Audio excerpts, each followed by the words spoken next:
Hi everyone. ఇదైతే morning routine. పొద్దున్న లేవగానే అయితే తాగడానికి అయితే వాటర్ పెట్టుకున్నాను. జీలకర్ర, దాల్చిన చెక్క, కొంచెం మెంతులు వేసి అయితే ఒక అల్లం ముక్క కూడా వేసి పెట్టుకుంటాను. ఇలా మార్నింగ్ అయితే వేడి వాటర్తో పాటు ఓట్స్, ఏబీసీ జ్యూస్ కూడా చేసాం. ఇలా మార్నింగ్ అయిపోయిన తర్వాత గిన్నెలన్నీ కడుక్కున్న తర్వాత అయితే ఇక్కడ వచ్చేసి చిక్కుడుకాయ కర్రీ చేద్దామని చెప్పేసి చిక్కుడుకాయలు అయితే కడిగితే పక్కకు పెట్టుకున్నాను. దానికోసం అయితే పొయ్యి మీద ఒక కుండ పెట్టేసి అందులో కొంచెం ఆయిల్ వేసేసి పచ్చిమిర్చి, ఆనియన్, కరివేపాకు అయితే వేగడం కోసం అయితే పెట్టేసుకున్నాను.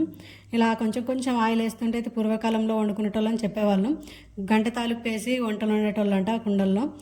చాలా టేస్టీగా ఉండేదంట తక్కువ ఆయిల్ వేసి వండుకుంటే కూడా. ఒకప్పుడైతే మా నాన్నమ్మ వాళ్ళు చెప్పేటోళ్ళు చాలా టేస్టీగా ఉండేది. ఇప్పుడు ఇంత ఆయిల్ వస్తున్నారు కానీ కర్రీస్ అయితే టేస్ట్ వస్తలేదు అని చెప్పేసి అయితే అంటుంటారు. ఇప్పటికైతే ఇక్కడ ఏదైనా చిక్కుడుకాయ కర్రీ అయితే చేశాను. చాలా టేస్టీగా ఉంది తక్కువ ఆయిల్తో చేసుకున్నా కూడా. చిక్కుడుకాయ కర్రీతో పాటు నేను జొన్న రొట్టెలు కూడా చేసుకుంటాను మధ్యాహ్నం లంచ్లోకి.